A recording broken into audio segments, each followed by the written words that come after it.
bienvenue à tous pour cette nouvelle émission d'À Travers Champs, toujours ici en direct depuis le studio du siècle vert, le hall 4 de la Porte de Versailles. Très content de vous retrouver en ce dimanche matin assez froid d'ailleurs. Un très joli programme vous attend pour cette émission aujourd'hui. On va se réveiller ensemble avec déjà ce qu'il s'est passé hier pour cette première journée de ce salon de l'agriculture 2018. Et puis nous accorderons une grande partie aux produits des régions et aux animaux, puisqu'aujourd'hui un joli programme avec plein d'éleveurs, de producteurs vous attend. Nous parlerons de truffes, de foie gras, de tourtes, de vin, de rhum. Bref, un joli programme qui vous mettra l'eau à la bouche, j'en suis sûr, et ça commence maintenant. Et alors, on va faire un petit récapitulatif de ce qu'il s'est passé hier pour la première journée de ce salon de l'agriculture 2018 avec vous, Patrick Urban. Bonjour Nicolas. Ce que l'on peut vous dire, c'est que c'était une inauguration assez mouvementée, surtout pour Emmanuel Macron, qui a ouvert cette 55e édition du Salon de l'Agriculture. Il est arrivé très tôt hier matin, en compagnie du ministre de l'Agriculture, Stéphane Travert. Dès son arrivée, le président de la République a été copieusement sifflé par certains agriculteurs, mais aussi interrogé par d'autres, notamment sur des sujets qui inquiètent beaucoup les agriculteurs, comme l'accord de libre-échange qui est en cours de négociation entre l'Union européenne et le Mercosur, l'Alliance américaine. Il y a d'autres sujets qui ont été évoqués, notamment la progressive suppression du pesticide, le glyphosate. Mais ça n'a pas empêché Emmanuel Macron de continuer sa visite jusque tard dans la soirée. Il a quitté la porte de Versailles aux alentours de 20h30, ce qui fait 13 heures au total de visite, un véritable record. Alors la journée d'hier n'était pas uniquement politique puisqu'elle a aussi donné le coup d'envoi de plusieurs concours. Oui, et notamment un plutôt insolite, le concours général agricole de découpe de volailles. Et oui, je n'invente rien du tout, il s'est déroulé hier, même s'il n'a pas eu l'effet escompté, puisqu'il y a eu uniquement 11 médailles attribuées. Sur les 11, 2 seules ont été en or, notamment la première pour une découpe de cuisses de poulet avec la peau, je tiens à le préciser, et la seconde pour la découpe de magret de canard. Le concours général agricole a aussi décerné ces fameuses médailles d'or, d'argent et de bronze pour les vins. Elles sont, ça a commencé aujourd'hui, oui. Ça continue d'ailleurs aujourd'hui. Volaille, mais avec la volaille, il faut bien accompagner avec une boisson, donc le vin. Le vin a été mis à l'honneur hier. Et elles sont attribuées par région viticole. Les vins de Bourgogne, Champagne, Lorraine, Provence, Languedoc-Roussillon et les vins du Sud-Ouest ont été les premiers à connaître leurs résultats. Il y a eu quand même 2048 récompenses, qui fait beaucoup. Je ne vais pas tous les énumérer. Mais si vous souhaitez connaître la liste complète des vins récompensés, un site internet www.agricole-concours.com, rubrique palmarès. Bon, on va vous laisser aller déguster tous ces vins tranquillement, Patrick Urban. Merci beaucoup. Alors nous accueillons en plateau tout de suite un rappeur un peu particulier. Bonjour Camille Garcette. Bonjour. Comment allez-vous? Ça va très bien. Ça fait longtemps qu'on ne s'est pas vu, Camille. C'est vrai que ça fait longtemps. Alors vous allez nous faire un petit rap comme ça que vous avez improvisé sur le salon de l'agriculture. Exactement, je vais parler du rapport avec les politiques, entre les agriculteurs et les politiques. Et voilà, j'ai fait un petit truc assez engagé, mais ça devrait être sympa. Eh ben on vous laisse faire votre petit rap tranquille, Camille Garcette.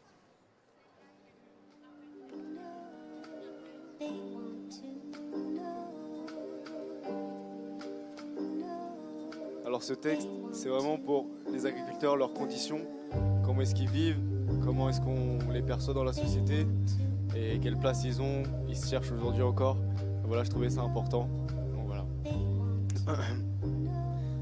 Aujourd'hui je prends le micro entre les vaches et les poules. La condition des agriculteurs n'est pas loin la plus cool. Je suis pas comme les politiques, je viens pas faire des bains de foule. Je viens éclairer la situation sans me servir d'ampoule. Au salon de l'agriculture, on peut voir toutes les espèces, du FN, du LR, en marché même du PS. Les bêtes de foire défilent, elles se ressemblent toutes, on perd le fil. La poignée de main est la même, le discours est versatile. Séduction politique et communication avec ces gens sans éthique. C'est toujours la même chanson.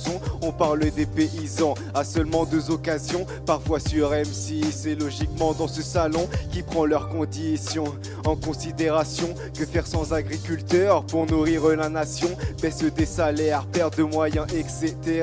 Si l'amour est dans le pré, le blé sûrement n'y est pas. Le message avait pourtant l'air d'être assez clair. Jeter de la farine et des œufs, c'est l'expression de la colère sans un dialogue réfléchi. aucune solution trouvée. De La Fontaine l'avait dit, adieu vos vaches cochons couvés. On peut remercier tous ensemble la présence des médias. S'ils n'étaient pas là, les hommes en costume viendraient pas. Ils mangent gratuit, fromage, vin et saucisson. Un peu pompette, ça dérape, et t'entends casse-toi pauvre con. Trêve de plaisanterie, sauvons l'agriculture. Commencez par tirer un trait sur l'accord du Mercosur. Tout seul je ne suis rien pour pouvoir les défendre. Au lieu de leur serrer la main, il vaudrait mieux la leur tendre. Hey. Je pense qu'on peut l'applaudir. Merci beaucoup. Engagé, effectivement, Et Camille Garcette. Un peu engagé, oui, exactement. Vous aimez l'agriculture? Oui, ça m'a touché un petit peu, j'ai regardé, je me suis informé. Et voilà, j'ai trouvé que c'était important d'en parler. Donc voilà. Merci. Bah, Merci Camille merci à vous. Garcette. De rien. On va faire une courte pause dans À travers champs, le temps pour vous de vous préparer un petit café chez vous. On se retrouve dans quelques instants, on va parler de rhum, on parlera également de porc et de foie gras, bref, vous avez compris, produits régionaux, nourriture, animaux ce matin, ça va vous mettre l'eau à la bouche pour votre repas du dimanche, et c'est dans quelques instants dans À travers champs.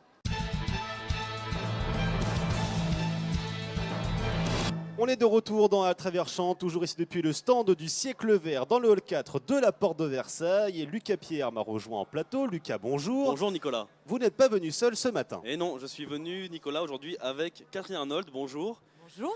Catherine Arnold, vous êtes directrice générale d'une entreprise un peu particulière, une entreprise qui s'appelle Rhum Toucan et qui donc produit du rhum. Et donc si je dis qu'elle est un peu particulière, c'est parce que ce rhum, il est guyanais mais aussi toulousain. Exact. Alors, est-ce que vous pouvez nous expliquer en fait le principe justement de votre rhum, de comment vous le fabriquez d'abord? Tout à fait. Donc c'est un rhum agricole, un pur jus de canne, donc distillé en Guyane, et il est fabriqué ensuite à Toulouse dans notre entrepôt, où nous nous occupons de la réduction de notre rhum. Et puis nous faisons également nos infusions pour le rhum vanille et le rhum numéro 4. Et donc qu'est-ce qui se passe en Guyane précisément? C'est quoi les étapes en Guyane? Alors en Guyane, il y a toutes les plantations de canne. Et ensuite, donc, d'ailleurs, notre canne est 100% coupée à la main. C'est important de le signifier. C'est une canne monovariétale. Et ensuite, donc, elle est distillée sur place en Guyane, justement pour garder toute la fraîcheur de la canne. Et ensuite, nous faisons parvenir donc, la matière première, le pur jus de canne à Toulouse, dans notre entrepôt, où là, nous nous occupons donc de la réduction et des infusions de notre rhum Toucan. Très bien, donc là on voit, vous avez amené les 3 bouteilles que vous proposez. Hein, exactement, une trilogie. Voilà, les 3 saveurs, les 3 variétés de rhum qui sont d'abord le rhum blanc, ensuite le rhum vanilliane avec une vanille qui vient de Madagascar, si j'ai bien compris, c'est ça? C'est exactement. Donc vous l'importez aussi celle-ci? Oui, voilà. Bien sûr. Et enfin le rhum Boko. Alors maintenant, le rhum Boko a été remplacé par le numéro 4. D'accord. C'est l'évolution du Boko dont tu parlais. Oui. Et c'est le dernier né de la maison Toucan qui vient d'être médaille d'or au Salon international du rhum de Berlin. Et donc, cette culture de la canne à sucre, donc la plus à la distillation en Guyane, comment ça se passe exactement? Est-ce que vous faites est-ce que c'est des commandes? Est-ce que vous commandez en fait la coupe de canne à sucre? C'est une commande que vous faites à un agriculteur en Guyane ou ça marche avec une... Non, la distillerie et nous-mêmes, donc on travaille avec tous les producteurs de canne à sucre qui se trouvent autour de la distillerie. Et c'est sur place que tout se fait, le broyage de la canne. La distillerie, c'est Rhum Saint-Maurice, c'est ça? Exactement. Okay. La distillerie, c'est la Rhomerie Saint-Maurice à Saint-Laurent-du-Maroni. D'accord, qui est la seule en Guyane d'ailleurs. Exactement, qui est la seule distillerie de Guyane française. D'ailleurs, on peut aussi préciser que votre rhum, qui est un peu particulier, donc qui est fabriqué en Guyane mais aussi à Toulouse, est le seul qui va exister de cette façon, puisque vous avez un contrat d'exclusivité avec cette rhomerie, c'est ça? Exactement. Pourquoi?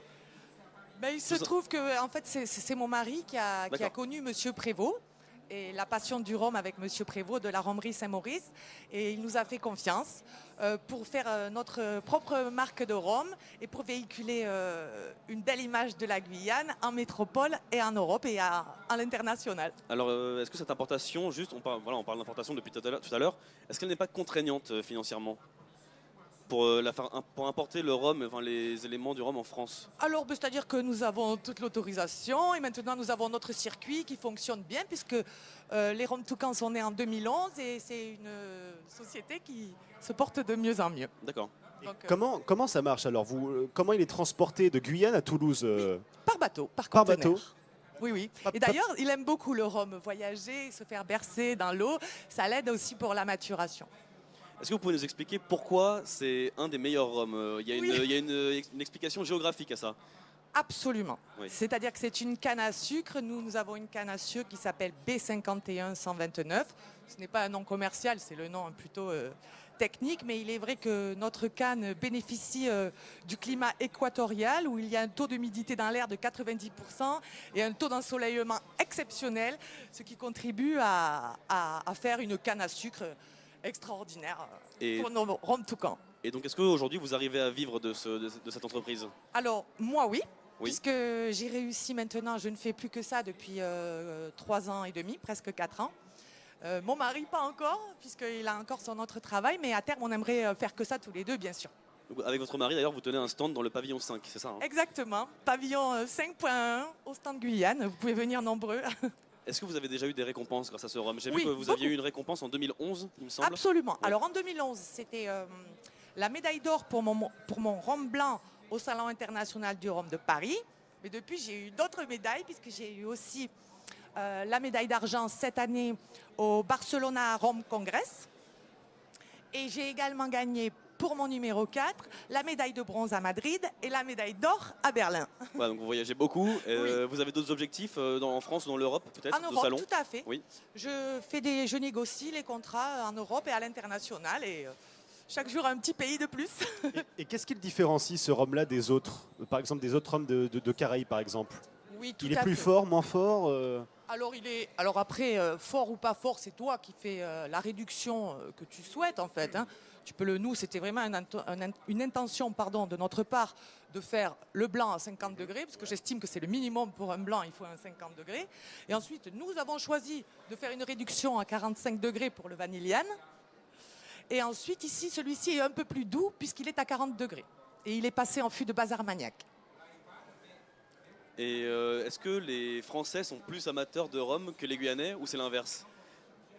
Alors bon, les Guyanais, c'est vraiment dans la culture. C'est une culture, Effectivement, il y a, le tiponche là-bas, c'est vraiment la boisson locale adorée des Guyanais. Mais en métropole, les personnes aiment le rhum et de plus en plus. Et avec quoi on pourrait... c'est quoi? C'est plutôt à la fin d'un repas, celui-là? On pourrait le prendre en apéritif ou pas? Oui, alors, les deux. Les deux. Généralement, le tiponche, c'est un apéritif. Et le vanilliane et le numéro 4, ça sera plutôt à boire pur.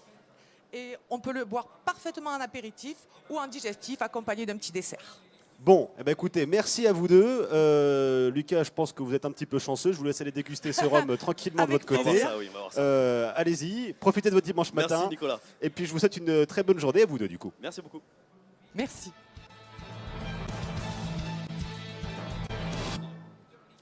Alors, on va parler maintenant de porc, puisque chaque année, il y a de nombreux animaux qui sont présentés dans ce salon de l'agriculture. Et aujourd'hui, Yanis, vous venez nous parler de cochons.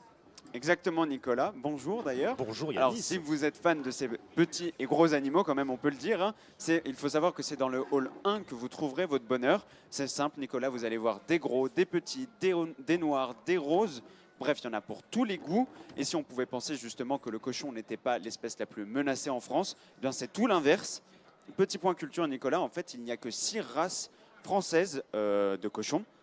Et elles ont toutes failli disparaître dans les années 1860. Donc aujourd'hui, les éleveurs sont venus avec pour justement les remettre sur le devant de la scène. Et on ne peut que se satisfaire de ça. C'est ce qui explique d'ailleurs qu'il y a beaucoup de races qui sont en danger, de ces races de cochons. Exactement, oui. En fait, il faut savoir que dans les Ma années... relance n'était pas claire, Yanis, je sais. Je sais, mais on va faire comme si elle l'était. Et en fait, donc Nicolas, je vous expliquais qu'il faut savoir que dans les années 1860, du coup, c'est le cochon rose qui a été privilégié face aux autres, à nos 6 espèces nationales. C'est un ballon. Pourquoi? Oui, voilà, c'est un ballon. Pourquoi? Parce que tout simplement, elle est plus productive et plus facile à tuer. Mais alors, depuis quelques années, depuis quelques décennies, même maintenant, il y a beaucoup de petits éleveurs qui privilégient nos races françaises. Pourquoi? Parce que déjà, elles sont de meilleure qualité et surtout, on remet un peu de patrimoine en avant. Alors, ce qu'il faut savoir maintenant, c'est que ça vaut vraiment le coup d'œil d'aller les voir parce que c'est quand même des espèces qu'on ne voit pas souvent. Mine de rien, le cochon rose domine. Alors, on n'a pas pu malheureusement en ramener un sur le plateau. Oui, j'imagine que c'était un peu compliqué. Voilà, déjà ça prend de la place et puis surtout les animaux sont quand même très stressés par le bruit et l'environnement. Donc les déplacer c'est quand même assez compliqué. Mais voilà, maintenant les espèces ont failli disparaître, mais maintenant c'est plus le cas. Donc on peut que s'en satisfaire. Et petite particularité, je ne sais pas si vous connaissez le chiffre, est-ce que vous savez combien il y a de porcs sur ce salon de l'agriculture ou pas? Absolument pas. Absolument pas. C'est une colle que je vous pose. Excusez-moi, on peut penser qu'il y a à peu près une centaine de porcs quand même. Oui. Hein. Il y en a beaucoup. Vraiment, il y a presque autant de vaches que de porcs. D'ailleurs, c'est aujourd'hui la deuxième espèce la plus représentée sur le salon. Voilà. Et c'est aussi la deuxième espèce la plus célèbre du salon. Et oui, derrière les vaches, on retrouve désormais les porcs. Beaucoup de gens s'intéressent maintenant aux cochons. Pourquoi? Déjà parce qu'on en mange quand même pas mal Oui. tout au long de l'année. Et puis surtout, ces petites bêtes, on commence à les voir aussi en tant qu'animal de compagnie. Donc ça intéresse de plus en plus de gens de les voir. Alors, oui, le et cochon d'ailleurs, d'Inde, en animal de compagnie. On parle en cochon d'Inde, non, et puis même des petits porcinets. Des maintenant, porcinets, ouais, oui, c'est vrai. un petit haut comme ça, voilà, qui remplaceront très bien un chien ou un chat. Et d'ailleurs, alors du coup, cette année, on organise un prix à remettre aux cochons. Et oui, parce que peut-être que du coup, dans quelques années, ça ne sera plus une vache qui sera l'égérie du salon, mais un cochon. Et donc cette année, la star sera désignée le 27 février. Et on a déjà une truie qui est en bonne voie pour gagner justement cette compétition. Voilà, elle s'appelle Copine, elle vient de la région d'Auge et elle est présentée justement comme la grande favorite de ce concours. Pourquoi? Parce que déjà elle fait 250 kilos, ce qui est quand même énorme. C'est pas mal, ouais. Ouais, ça fait une sacrée bête. Et surtout, elle a toutes les mensurations pour répondre et qui répondent parfaitement en fait aux standards du concours. Donc voilà, donc on vous conseille vraiment à tous d'aller voir le 27 février, bien sûr. C'est mardi, c'est ça, le 27? C'est ça, c'est mardi. À quelle heure? On ne sait pas on connaît peut-être pas encore alors, ça l'heure. sera dans l'après-midi, apparemment. Les concours sont longs, hein. C'est vrai que des fois, oui, il c'est n'y a très pas très de long. Il y a temps quand fixe. même, il y a pas 3 participants, non, il y en a plusieurs. Il y en a vraiment une bonne vingtaine, donc c'est très très long, bien sûr. Hein, voilà. Et donc, comme je le disais, du coup, elle est la grande favorite puisqu'elle répond parfaitement aux mensurations demandées. Donc, on vous invite bien évidemment à tous aller la voir le 27 février. Et puis aussi, pour les petits curieux, ça sera l'occasion de revoir tous ses camarades. Voilà. Bon, on se retrouve du coup mercredi matin, Yanis, pour que vous nous fassiez un état des lieux de ce concours et de savoir si. Donc, elle s'appelle comment? Copine. Copine a gagné le concours de la plus belle truie, du plus beau porc, c'est ça? Du plus beau porc, voilà. Du plus beau porc du salon. Merci Yanis Darras. Merci Nicolas.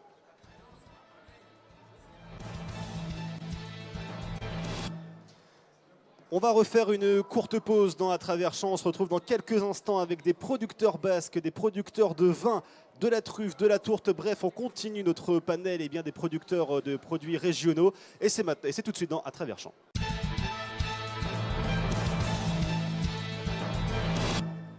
De retour dans À Travers Champs, toujours ici depuis le stand du Siècle Vert dans le hall 4 de la Porte de Versailles. Je suis maintenant avec Garance Amespil. Bonjour Garance. Bonjour Nicolas. Et alors vous aussi vous êtes arrivé avec une véritable armée ce matin. Une armée, voilà, une 3 armée personnes. basque. L'armée basque, c'est ma région, donc évidemment je me devais d'en Ah inviter. bah alors. Donc on est en compagnie de Marie-Jo Salaberry. Donc vous faites partie avec Dominique Pocorena de la confrérie du piment d'Espelette, du gâteau basque et de l'Achois de Veau. C'est bien ça? Non, pas tout à fait. Alors dites-moi, c'est quoi exactement votre confrérie? Marie-Jo fait partie de la confrérie du gâteau basque de Cambo. Oh. Alors Marie-Jo, dites-nous un peu plus sur le gâteau basque. Alors le gâteau basque, d'abord il est basé à Cambo-les-Bains, le vrai gâteau basque. Le gâteau basque a été découvert, je pense, vers les années 1920. C'est les sœurs Marianne qui allaient au marché de Bayonne vendre leurs gâteaux, donc qui ont fait connaître ce produit. Et donc aujourd'hui, il existe une confrérie à Cambo-les-Bains. Je représente les couleurs aujourd'hui. Et ce sera cette année le 10e chapitre, donc qui a lieu le premier week-end du mois d'octobre. Voilà. Et pourquoi porter ce vêtement, cette grande cape, cette grande médaille? cape? Mais voilà, la couleur du dessus, c'est la couleur du gâteau. L'intérieur, c'est la crème pâtissière, les couleurs de la crème pâtissière. Donc toutes les confréries, il faut savoir, représentent une couleur. Donc le piment d'Espelette, en l'occurrence, et qui est rouge, ça sera une cape rouge avec donc les petites feuilles vertes. Voilà, donc on représente un petit peu le produit par nos couleurs. Et donc on est aussi, Nicolas, en compagnie de Michel Maynaguette. Vous êtes éleveur de porc quintois. Qu'est-ce que c'est le porc quintois? Donc le porc quintois est une race rustique, une race locale qui était en voie d'extinction dans les années 80, qui a été repris par une poignée d'éleveurs. Et aujourd'hui, c'est toute une filière qui travaille autour, avec la promotion et le développement de la race. Voilà, avec un cahier des charges, avec une obtention de l'AOP donc pour le jambon et pour la viande fraîche. Et donc, on est une poignée d'éleveurs à développer cette race. Pardon, excusez-moi, Garance, c'est une race purement basque, c'est ça? C'est une race purement basque, tout à fait, rustique, élevée en plein air, voilà, et qui a des qualités gustatives intéressantes, et voilà. C'est quoi la différence de goût entre le porc quintois, donc le porc basque, et le porc généralement français? Le quintois est élevé en plein air avec un cahier des charges qui l'amène à 1 an à l'abattage, 100 kg carcasse minimum, contrairement au porc que vous avez dit rose, qui est abattu peut-être à 6 mois, qui est poussé dans les bâtiments industriels et voilà, qui est une conduite tout à fait différente. Alors, depuis combien de temps, vous trois, vous venez au Salon de l'Agriculture? Moi, depuis 13 ans, au Salon de l'Agriculture avec la confrérie du Piment d'Espelette. Et vous êtes combien dans cette confrérie à venir au Salon de chaque année? Aujourd'hui, on est 15 membres de la confrérie qui sont là. Et qu'est-ce que vous faites toute la journée du coup au Salon? Mais la confrérie, elle sert à assurer la promotion du produit du village d'Espelette, qui nous est cher, et des 2 fêtes que l'on organise à Espelette. C'est la confrérie qui organise entièrement les 2 fêtes, la fête du hachois de veau à Pentecôte et la fête du piment d'Espelette le 28 et le 29 octobre. Donc vous assurez pas forcément la promotion d'une marque particulière, mais du produit? Non, du produit dans son ensemble. Et alors justement, on en parle d'Espelette, du piment d'Espelette. Pourquoi ce piment, il pique pas finalement? C'est une question qu'on se pose beaucoup. Ah. Quelle est sa particularité pour qu'il soit doux? La particularité du piment, c'est que d'abord, il est venu du Mexique il y a 350 ans. Il s'est développé dans le secteur d'Espelette sur 10 communes. Et un jour, on a obtenu un AOC d'abord, ensuite un AOP. Mais aujourd'hui, on a une chance inouïe, c'est que c'est la seule épice française qui existe. Et la chance, c'est qu'il n'y a pas de concurrence avec le produit parce qu'il est unique et il va avec tous les autres produits. Alors on peut parler avec le quintois ou avec n'importe quel autre produit. On peut toujours mettre du piment d'Espelette. Il faut en mettre partout à la place du poivre. Mais par rapport au poivre, il a beaucoup d'avantages. C'est-à-dire qu'il facilite la digestion et la circulation sanguine, donc il n'y a jamais de contre-indication. Et en plus, c'est un exhausteur de goût, c'est-à-dire qu'il relève toujours le goût de l'aliment primaire. On ne s'en sert pas beaucoup pour son piquant, mais surtout pour le goût qu'il développe. C'est quoi chacun vos produits basques favoris? Celui, s'il n'y en avait qu'un à retenir, lequel vous retiendrez? Le piment d'Espelette, bien sûr. C'est un plat à part entière, le piment d'Espelette? Vous en mangez à longueur de journée? Non, c'est pas un plat à part entière, c'est un condiment qui remplace le poivre, donc ce n'est pas un plat à part entière, mais il va avec tous les autres produits. Donc, Et vous le préférez frais ou en poudre, le piment d'Espelette? Non, l'AOP a mis un cahier de charge en place et en fait le piment d'Espelette ne peut se vendre en AOP qu'en corde, en frais ou en poudre. Mais le plus gros de la transformation, c'est toujours en poudre, quoi. C'est ce qui se commercialise le plus en France? Oui. Vous, En France, ça dépasse l'Europe. Maintenant, c'est un peu dans le monde, quoi. Mais l'Europe, il y a déjà quelques temps que c'est acquis, quoi. Vous, Marie-Jo, s'il y avait un produit à retenir dans toute la gastronomie basque, ce serait? Tous les produits évidemment du Pays Basque, qui sont labellisés, certifiés AOP et autres, bien sûr. Le Pays Basque, nous on est des gens de la terre, même le port de Quintois, bien sûr aussi, qui était un port aussi qui était voué à disparaître. Et puis voilà. Et on est là pour représenter effectivement tous nos produits que nous créons sur de beaux produits en tout cas, hein, oui. puisque Oui. à chaque fois qu'on se rend dans le Pays Basque, c'est toujours bon. Moi, plat préféré, la chouette de veau. Avec un peu de piment d'Espelette. Oh, c'est faut dire. C'est un péché mignon. Oui, oui. Je vous remercie, Garance, je vous remercie.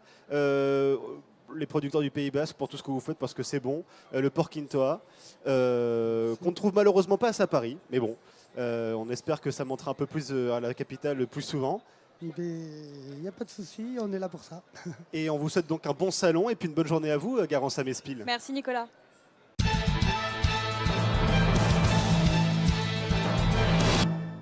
Alors, dans quelques instants, c'est Guillaume Charpin qui va venir nous parler de vin, puisqu'évidemment, on ne peut pas parler de salon de l'agriculture, de piment d'Espelette, d'Achoa de Veau sans parler de vin, ce qui serait une hérésie. Alors, Guillaume Charpin, le temps qu'il vienne sur ce plateau, le voilà, le grand Guillaume Charpin. Comment allez-vous, Guillaume? Ça va très bien, et vous, Nicolas? Plutôt bien. Alors, qu'est-ce que vous allez nous présenter comme vin aujourd'hui? Alors d'abord, question de base, hein, on est en France, on aime ça, on aime la bonne nourriture, on aime le bon vin. Est-ce que vous l'aimez justement, notre vin? Est-ce que vous aimez ça, le vin? Comment ne pas aimer le vin français, Guillaume? Je suis bien d'accord avec le vous. vin en général, mais surtout le vin français. Vous en buvez beaucoup? Pas trop, j'espère, hein, quand même. Modérément, on est à la Et télé, alors, on ne peut justement, pas tout dire. C'est un peu le sujet de cette chronique.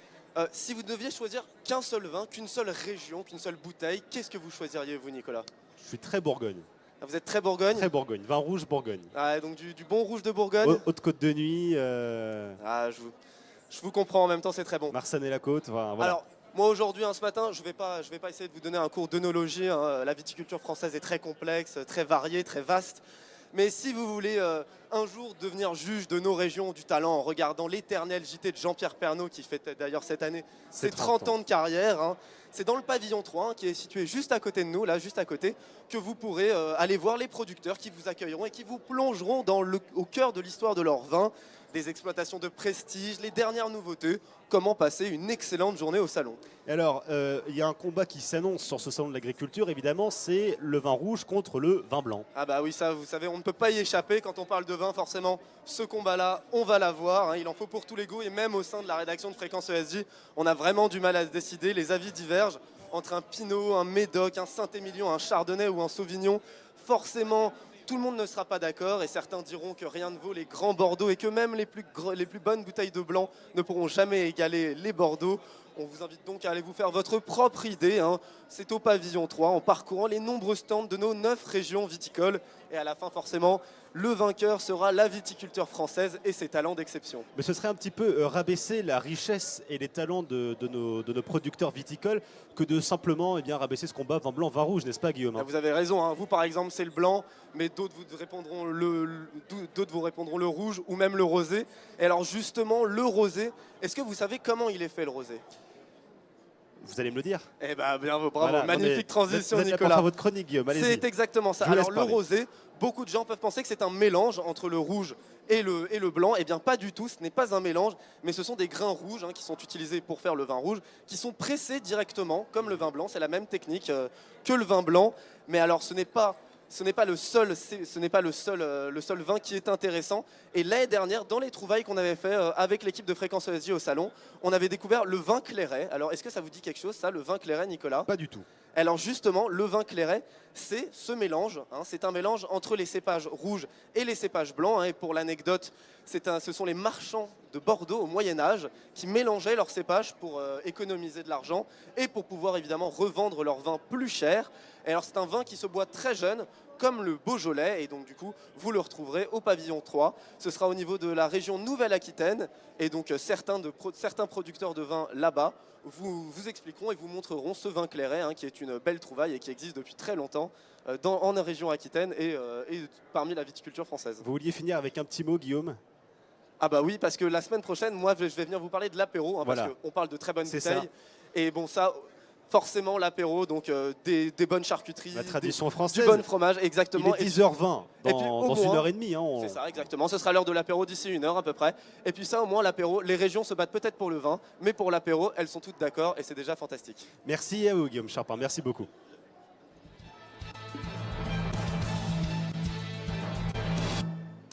Kevin L'Héritier, bonjour Kevin. Bonjour Nicolas. Vous me rejoignez en plateau avec un invité d'honneur, puisque cet invité arrive avec des truffes. Tout à fait, Nicolas, vous aimez les truffes? Alors là, oui, j'adore ça. Alors ça tombe bien, comme vous l'avez dit, notre invité, M. Salvatore Lenzi, est présent sur le plateau d'À travers champs pour nous présenter ses produits dans un court instant. Mais laissez-moi tout d'abord vous le présenter. Donc Monsieur Lenzi, comme son nom l'indique, est italien et depuis 2003, il a créé son entreprise, la Lenzi Tartufi, une entreprise qui est connue à l'international pour sa qualité et son sérieux.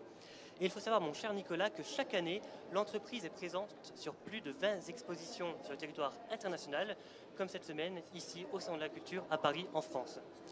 Donc Monsieur Lenzi, dans quelques instants, vous nous présenterez vos produits. Mais avant, j'aimerais vous poser quelques questions sur la truffe, qui est un champignon que l'on connaît essentiellement pour son nom, mais très peu pour ses caractéristiques.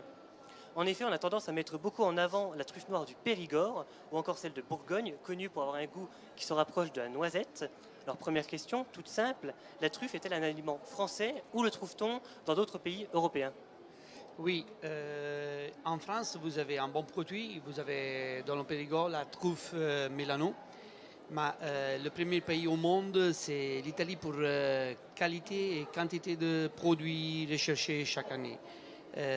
Nous avons la truffe blanche d'Alba, c'est la Tuber magnatum pico, que c'est le produit plus connu et plus rare et même plus cher de la truffe au monde. Cette année, il est une année vraiment très très difficile. Pourquoi dans l'été nous n'avons pas avoir de pluie. Et le prix il est arrivé à peu près à 20 000 euros le kilo. Et c'est uniquement avec ce produit qu'il fait chaque année une haste de la truffe plus grande et un produit en truffe de 800 grammes, il est vendu à 150 000 euros. D'accord, donc c'est en Italie qu'on trouve le plus de truffes. Est-ce qu'il y a des régions spécialisées où on trouve des truffes? Oui, la blanche principalement c'est dans le Piémont, Alba. Après, il y a le Tuber mesentericum, qui c'est une campagne.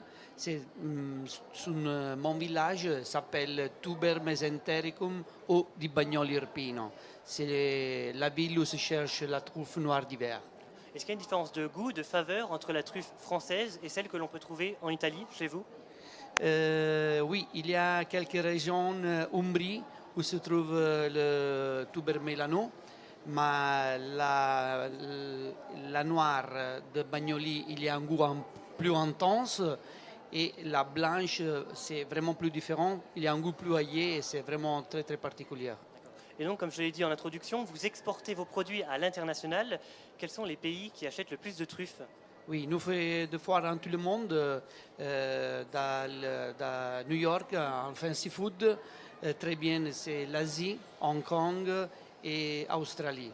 Toute l'Europe est très contente de notre produit et nous avons en référence de 80 produits différents avec la truffe blanche et noire. Ça, c'est le dernier packaging qui est sorti. Comme vous voyez, c'est 5 produits différents avec de l'huile de truffe blanche, parmesan et truffe blanche, cèpe et truffe blanche, le truffe noir de Bagnoli et un joli sachet de riso carnaroli avec la truffe. Justement, donc vous nous avez fait la chance d'apporter quelques-uns de vos produits.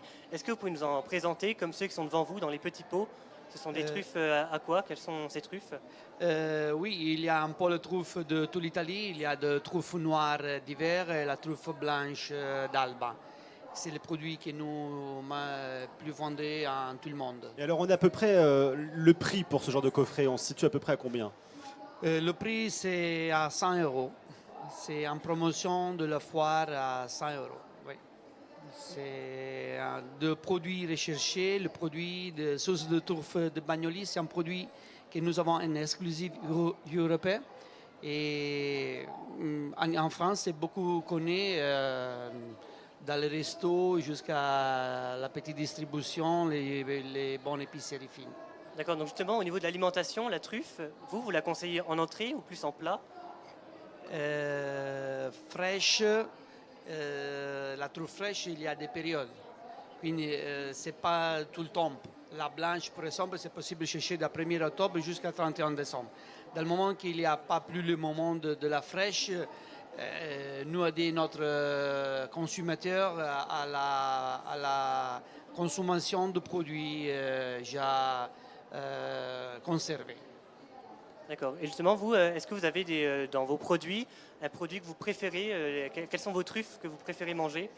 Oui, la noire de Bagnoli. Je préfère la sauce noire de Bagnoli. C'est le produit, c'est notre fortune, vraiment. c'est un produit qui est très connu et qui marche très très très bien. Et en Asie, quelles sont les truffes que les Asiatiques préfèrent manger? Il y a des régions plus la blanche, des régions il y a plus le noir. Mais le goût, il ne change pas beaucoup. Bon, merci à vous, Kevin L'Héritier. Merci à vous, Salvatore Lenzi, pour avoir présenté vos truffes. Ça nous donne faim, tout ça, évidemment. On vous laisse aller déguster tout ça dans votre coin, petit chanceux. Kevin L'Héritier. Dans quelques instants, c'est Michel Jubili qui va venir nous présenter la tourte. Vous allez voir, ça aussi, ça donne faim. Ça, c'est un péché mignon à moi aussi. Voilà, c'est dans quelques instants. Merci, Kevin L'Héritier. Merci, Nicolas.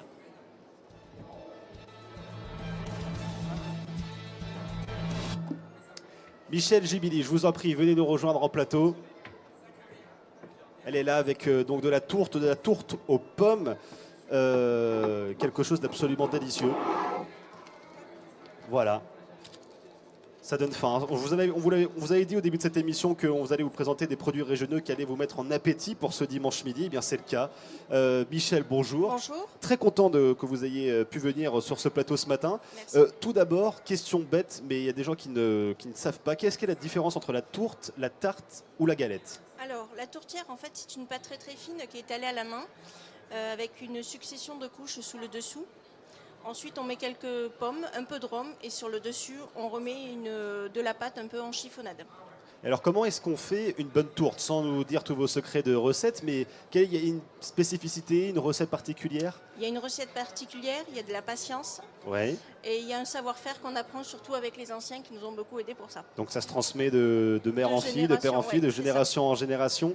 Vous faites vos propres confitures aussi, c'est ça? Aussi. Que vous mettez dans vos tourtes? Non, pas forcément. Pour l'instant. Non, les confitures, j'ai commencé avec les confitures et mes filles, puisque c'est une entreprise familiale. Et puis petit à petit, on a développé avec les tourtières aux pommes. Et la pomme, c'est ce qu'il y a de meilleur dans une tourte sucrée? Parce qu'on a aussi des tourtes salées. Voilà, non, nous on l'a fait à la pomme exclusivement. Ouais. Après, on l'a fait pomme et pruneau. Et à la saison, on peut la faire avec de la fraise porto, de l'abricot. On varie en fait suivant les saisons au niveau des produits qu'on présente. Et alors, qu'est-ce qu'il y a je ne sais pas si c'est meilleur, mais qu'est-ce qu'il y a de plus adapté? La tourte salée ou la tourte sucrée? Parce que la salée existe aussi. Hein. Elle existe aussi, mais moi je travaille uniquement le sucré. Le sucré. Parce qu'on est assez gourmand. Donc, Et du coup, la salée est peut-être plus simple à faire que la sucrée ou c'est c'est à peu près les mêmes recettes. Les mêmes recettes. Après, c'est les pâtes qui doivent être un tout petit peu plus épaisses que... Et alors, il y a une histoire particulière à la tourte ou pas? Parce que c'est quelque chose que, voilà, encore une fois, on est à Paris. Ici, on n'a pas vraiment l'habitude d'en voir dans les boulangeries ou ailleurs. On va dire que c'est un dessert qu'on va trouver dans tout le sud-ouest. Donc nous, vers le Périgord et le Lot-et-Garonne, on va l'appeler la tourtière. Un peu plus dans les Landes, on va l'appeler la croustade. Et certaines régions aussi l'appellent le pastis gascon. Le pastis gascon. Oui. Joli nom. Et où est-ce qu'on peut vous trouver, Michel, sur ce salon de l'agriculture? Alors au niveau du salon, on est sur le hall 3 au stand F96 avec la région Nouvelle-Aquitaine. Voilà, et alors ça coûte une tourte comme vous nous présentez là aujourd'hui, ça coûte à peu près combien à peu près? Celle-ci, c'est une tourte de 6 personnes qui est à 15 €. 6 personnes, 15 €. Ouais. D'accord, ça va, le prix est raisonnable pour une... Que ce soit n'importe quelle taille, en fait, on est à 2,50 € la part. D'accord. Et c'est quoi? C'est compact à manger ou pas? Ah non, non, c'est un dessert qui va être très léger, léger. croustillant. Et en fait, on a le moelleux de la pomme à l'intérieur. Ça nous donne faim, ça, Michel, ça nous donne faim. Et quand on est gourmand, on peut même rajouter une petite boule de glace vanille et de la sauce caramel. Ah, alors là, vous savez parler aux gens qui apprécient tout ça. Est-ce que on parle de la pomme, quel genre de pomme? Parce qu'on m'a dit un jour, un producteur de pâtisserie m'a dit, pour une tarte aux pommes, on ne peut pas mettre n'importe quelle pomme dans n'importe quelle tarte non plus. Alors ouais, j'ai essayé plusieurs et je travaille uniquement avec de la golden. De la golden? Oui. C'est la meilleure quand même. Oui. Voilà. Bon, on vous remercie, Michel De rien. Jubili. On vous retrouve donc du coup au hall 3, Oui. stand F96. C'est ça. Pour donc la tourte à la pomme avec des confitures. Des confitures de quoi là? On a voit mûre. Alors là, on a une confiture de melon de Mémé Noël et une Melon. confiture carotte, cognac, gingembre. Ce sont que des associations un peu bizarres, mais Bon là, je pense que le Sud-Ouest ce matin nous fait plaisir avec ses recettes. Merci à vous. Merci beaucoup. Et puis on vous souhaite donc un très bon salon de l'agriculture à vous aussi. merci beaucoup. Au revoir. Au revoir. Alors Hugo Franceschi, bonjour Hugo, comme on n'a plus beaucoup de temps, vous allez nous faire le programme du jour. Oui, bonjour Nicolas. Même le dimanche, il n'y a pas de trêve dans la compétition au Salon de l'Agriculture. En effet, les concours généraux Les concours généraux agricoles se poursuivent. Les bovins seront au centre de l'attention car les vaches montbéliardes défileront de 10 à 14 heures au grand ring du pavillon 1 et la meilleure race sera désignée par le jury.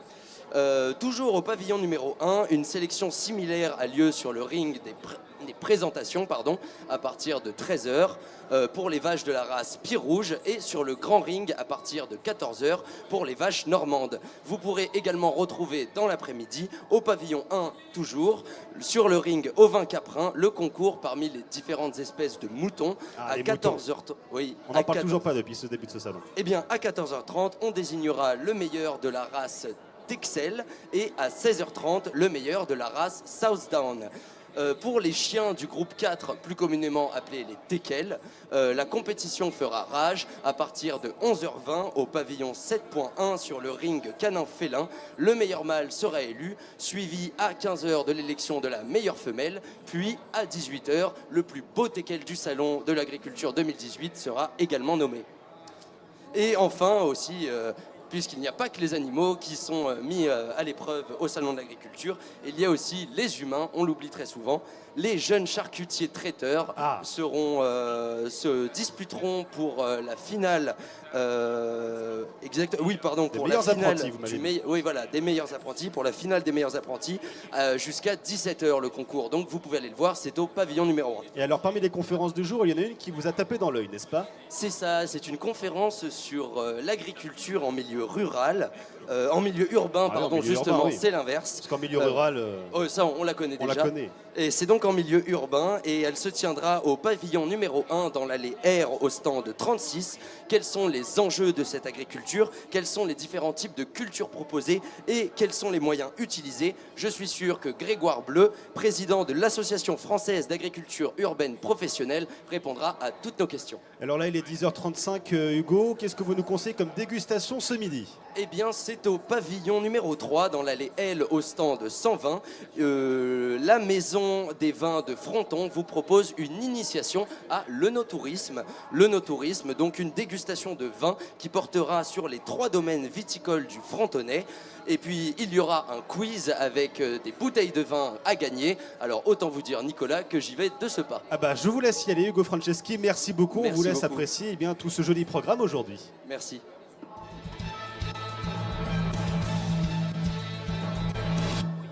Voilà, pendant qu'Hugo Franceschi et Guillaume Charpin vont certainement aller essayer de gagner le maximum de bouteilles de vin aujourd'hui, c'est la fin de cette émission. Merci de nous avoir suivis. Merci à tous ces producteurs régionaux qui sont venus sur notre plateau ce matin pour nous présenter leurs produits. Merci aux producteurs du Pays Basque pour nous avoir donné envie de manger. Il est 10h35, donc à mon avis, dans 1h30, on se mettra tous à table avec envie.